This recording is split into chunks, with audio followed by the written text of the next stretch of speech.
제가 오래전에 어느 목사님 쓰신 그 칼럼을 본 적이 있는데, 이분이 이제 꿩을 키우는 곳에 갔다는 것입니다. 꿩을 키우는 곳에 갔는데 신기한 것이, 분명히 이제 꿩인데 날지를 못하고 이제 마치 닭처럼 땅만 보고 그 먹이만 찾아다닌다는 거예요. 그래서 참 신기하다.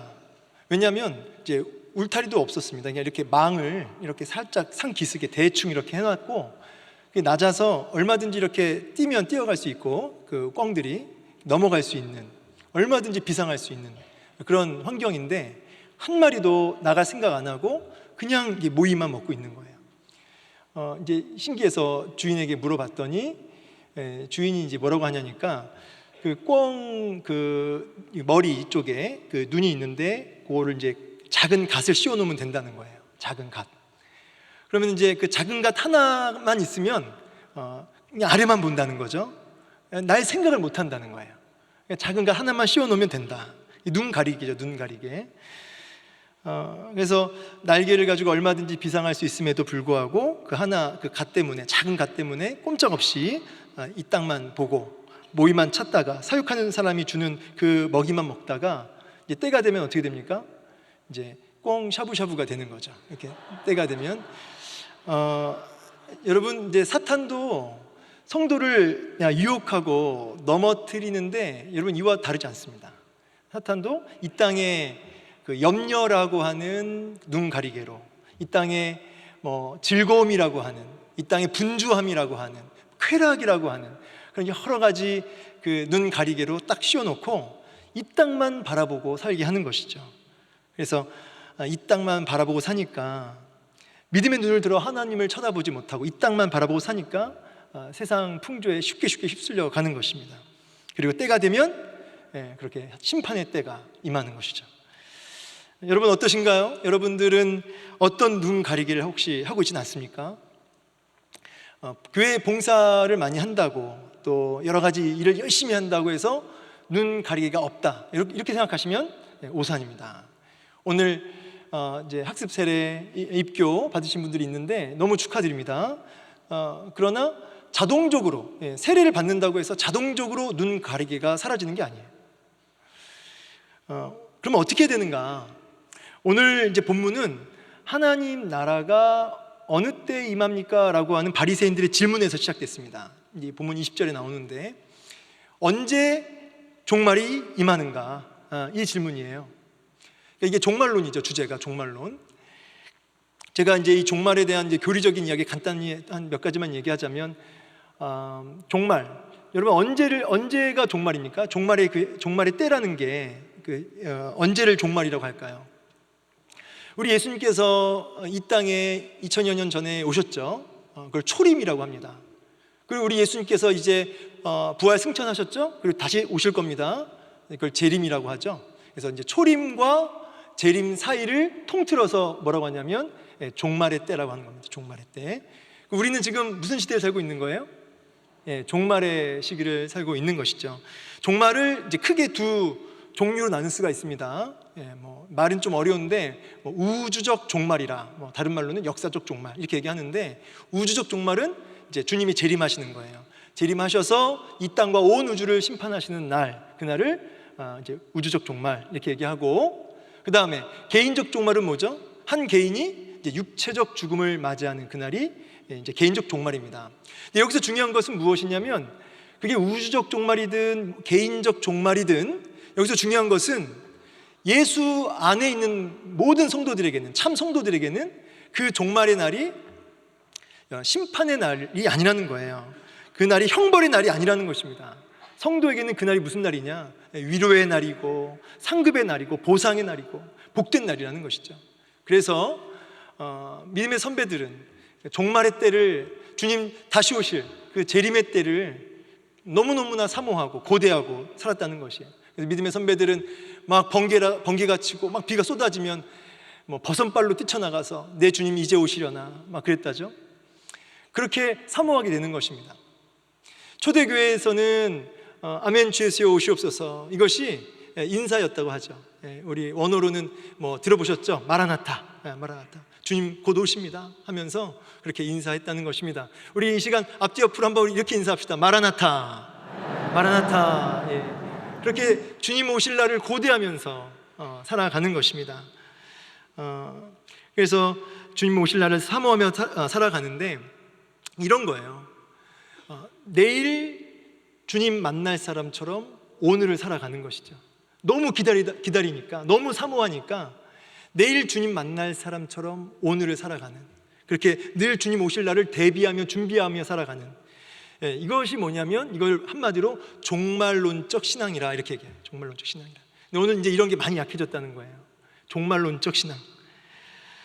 문제는 말세가 되면, 마지막 때가 되면, 종말의 때가 되면 성경에서 뭘 계속 경고하냐면, 무엇을 계속 경고하냐면 종말론적 신앙의 삶을 살기가 어려울 것이다 라는 것을 계속 경고하고 계시는 거죠.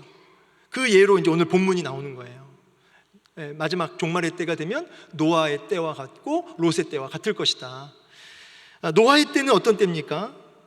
노아가 경고의 말씀을 들어요.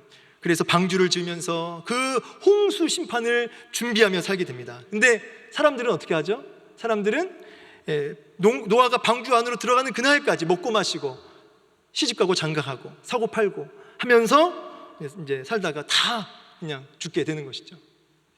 롯의 때도 다르지 않습니다. 롯의 때. 근데 롯의 때는 아주 인상 깊은 게 소돔과 고모라가 멸망된다라고 하는 그 메시지를, 경고의 말씀을 받았어요. 근데 이거를 이제 자기 딸들하고 결혼할 사위를 불러놓고, 사위들까지 불러놓고 이야기하는데 창세기 19장 14절에 보면은 뭐라고 하냐면 농담으로 여겼대요. 사위들이 농담으로 여겼더라. 그래서 오늘 본문처럼 먹고 마시고 또 사고 팔고 하면서 살다가 노아가 이제 이 롯의 때도 불과 유황으로 다 멸망하게 되는 이제 그런 때가 온 것이죠. 근데 이 종말의 때가 꼭 이와 같다라고 말씀하고 있는 것입니다. 여러분 질문 드리겠습니다. 먹고 마시고 사고 팔고 결혼하고 시집가고 장가가고 이거 죄입니까? 죄 아니죠? 죄 아닙니다. 이 자체는 전혀 죄가 아니에요. 이건 다 뭘 보여주냐면 이거 다 일상을 얘기해요. 다 일상생활 열심히 잘하고 그래서 노후 준비 잘하는 것, 여러분 그게 뭐가 죄입니까? 죄가 아닌데 오늘 본문에서 얘기하고 하자는 그 문제의 핵심은 뭐냐면 그 일상에 함몰되었다는 거예요. 그 일상에 함몰되어서 노후 준비는 잘했는데 정작 해야 할 사후 준비는 하지 않는, 노후 준비는 잘했는지 몰라도 사후 준비를 하지 않는 그 인생을 맞이하게 되는 것이죠. 정말 준비해야 할 것을 준비하지 못하게 되는 것입니다. 일상에 함몰되어서. 왜 그러냐니까 일상에 딱 함몰되면 이 땅만 보이잖아요. 그러니까 이 땅의 일에 민감해져요. 이 땅의 일에는 민감하고 예민해지고 잘 준비합니다. 그런데 하늘을 못 보니까, 일상이라고 하는 눈 가리개에 눈이 딱 가려서 밑에만 보니까 영적인 일에는 둔감한 거예요. 그러니까 사후 세계를 준비를 하지 않는 거죠. 노후 준비는 그렇게 잘하는데. 그래서 하나님 경고의 말씀이 들려도 영적인 말씀이 끊임없이 선포되고 내 삶 속에서 하나님이 사인을 그렇게 많이 주시는데도 전혀 그것을 캐치하지 못하는 이런 안타까운 일이 벌어지는 거죠. 말씀에 반응하지 못하는. 롯의 사위들처럼 농담으로 여겼더라. 농담까지는 아니어도 거기에 예민하게 반응하지 못하는 것이죠. 그래서 어떤 칼럼을 보니까 오늘날 이 시대가 고통하는 이유는 무엇인가? 둔감해야 할 일에는 너무 민감하고 민감해야 할 일에 너무 둔감해서 이 땅이, 오늘 이 시대가 고통받는 것이다. 이런 글을 본 적이 있어요. 예컨대 사람의 그 무심코한 말, 그건 너무 예민한 거예요. 그리고 사람을 살리는 생명의 말씀에 너무 둔감한 거죠. 그래서 어때요? 밤새도록 민감한 그 사람 말을 묵상하고 있는 거예요. 나를 살리는 하나님 말씀 묵상하지 못하고, 세상 죄와 여러 가지 유혹에는 너무너무 민감해서 거기엔 쉽게 넘어가는데 성령의 탄식에는 너무너무 둔감한 거죠. 그래서 말세에 여러분 우리가 정말 민감할 때 민감하고 둔감할 일에는 둔감해야 된다. 이 부분을 여러분 우리가 기억해야 된다는 거죠. 그래서 이제 대안이 뭐냐? 일상에 함몰되지 않고 우리가 영적인 민감성을 회복하고 이렇게 살아가려면 민감할 때 민감하고 둔감할 때 둔감해지려면 어떻게 해야 되느냐, 그 대안을 성경 안에서 확인해 보면 오늘 본문의 병행 본문인 마태복음 24장에는 종말의 때가 노아의 때와 같을 것인데 하면서 대안을 직접적으로 얘기해 주세요. 42절 제가 읽어볼게요. 마태복음 24장 42절에 그러므로 깨어있으라. 어느 날에 너희 주가 임할는지 너희가 알지 못함이니라. 깨어있으라. 그러니까 깨어있으면 영적으로 민감해지고 우리가 깨어있으면 된다는 거예요. 일상이 함몰되지 않는다는 거죠. 자, 그러면 이게 결론이에요. 깨어있으면 됩니다. 이러고 이제 설교가 끝나면 되는데, 그럼 깨어있으라는 말이 너무 막연하잖아요. 제가 이거를 이제 준비를 했는데 최대한 요거를 이제 시간이 오늘 많이 없으니까 짧게 한번 얘기해 볼게요. 첫 번째로 이 깨어있으라. 이게 이제 마태복음 25장 1절에서 13절에 보면은 슬기로운 5처녀 이야기 나오는 거 아시죠? 이제 10처녀가 신랑을 기다리고 있는데 안 오는 거예요. 그러니까 다 자버렸어요. 그러니까 잘 모르는 분들은 슬기로운 5처녀는 안 잤다고 생각하는 분도 있더라고요. 아닙니다. 다 같이 잔 거예요. 그러니까 물리적으로 깨어있으라 이 말이 물리적으로 안 자고 있는 게 아닙니다. 신랑이 왔을 때 슬기로운 5처녀와 미련한 5처녀의 결정적 차이가 나타나죠. 뭐죠? 슬기로운 5처녀는 등불을 밝힐 기름을 준비하고 있었다는 거예요.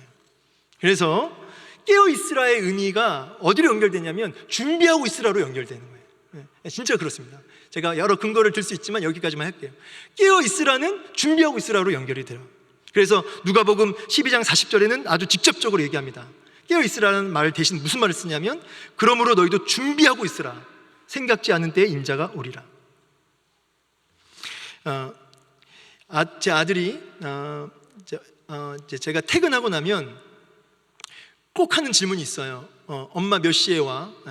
엄마가 이제 직장 생활 하거든요. 저는 이제 딱한 마음에 아이고 이제 엄마가 보고 싶어서 엄마 언제 와를 자꾸 묻는구나. 아이고 딱하다 이랬는데 알고 봤더니 그게 아니에요. 엄마 오면 못 쉰다는 거예요. 밀린 숙제도 해야 되고 책도 읽어야 되고 할 일이 많다는 거죠. 그러니까 엄마가 오시기 전에 그걸 해야 되니까 엄마 언제 와를 자꾸 묻는 거예요. 근데 어느 날 질문을 안 하는 밤이 있어요. 그래서 왜 안 묻냐라고 물어봤더니 숙제를 다 해놨대요. 숙제를 다 해놔서 엄마가 언제 와도 상관이 없다는 거예요. 그래서 엄마가 도적같이 와도 전혀 걱정이 없는 거죠. 이 준비된 자의 여유와 기쁨이 다 있다. 그러니까 여러분, 주님 언제 오실지 그렇게 궁금해할 필요가 없습니다. 그러니까 숙제 안 하신 분들이 항상 그렇게 물어보는 거예요. 그러니까 우리는 숙제를 다 미리미리 하고 준비하고 있으면 주님이 언제 오셔도 할렐루야가 되는 거예요. 그러면은 여러분, 우리가 주님이 다 이렇게 숙제를 내주셨잖아요. 공통 과제가 다 있죠. 내가 올 때까지 숙제 다 해놓고 있어라. 이게 뭐죠? 마태복음, 대표적인 게 마태복음 28장 19절 20절 말씀 제가 읽어드리면 그러므로 너희는 가서 모든 민족을 제자로 삼아 아버지와 아들과 성령의 이름으로 세례를 베풀고 내가 너희에게 분부한 모든 것을 가르쳐 지키게 하라. 볼지어다 내가 세상 끝날까지 너희와 항상 함께 있으리라. 그러니까 뭡니까? 예배자로 살다가 아직 예배자의 자리로 못 오는 열방을 향해서 그를 전도하고 같이 예배자로 나아가는 전도자의 삶, 예배자의 삶. 그러면 이걸 우리가 준비하는, 이것이 준비하는 삶의 모습이라는 것이, 이게 깨어있는 삶의 모습인 거죠. 그리고 이 깨어있으라가 이제 어디로 본문에서 연결되냐면 오늘 본문 이제 뒤로 가면은 이제 과부의 원한 맺힌 기도로 연결돼요. 누가복음 18장에.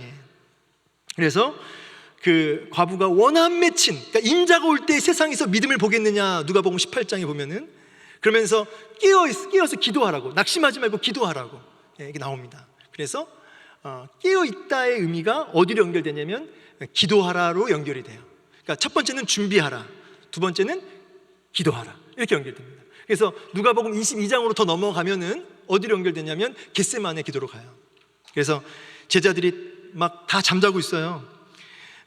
제가 누가복음 22장 40절 유혹에 빠지지 않게 기도하라, 그리고 45절 슬픔으로 인하여 잠든 것을 보시고 이르시되 어찌하여 자느냐, 시험에 들지 않게 일어나 기도하라. 유혹에 빠지고 낙심에 빠지고 절망에 빠지는 이유는 잠을 자고 있기 때문이에요. 근데 슬픔으로 인하여 잠이 들었대요. 이 잠에서 일어나는 방법이 뭐냐면 기도하라는 거예요. 기도하면 잠에서 깨어나는 것이고, 그러면 이제 우리가 시험에 빠지지 않게 되는 것이죠.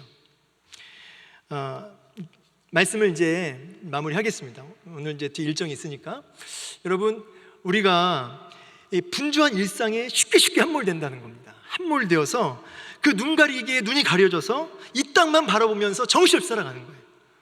그 여러 주님이 사인을 주시는데도 오늘 이 말씀을 통해서 내가 늘 말씀 앞에 준비된 삶, 주님 오실 날을 예비하며 준비하는 삶, 그리고 날마다 지속성을 가지고 열렬함을 가지고 기도하는 삶을 통해서 그렇게 깨어있는 저와 여러분 다 되시기를 주의 이름으로 축원합니다.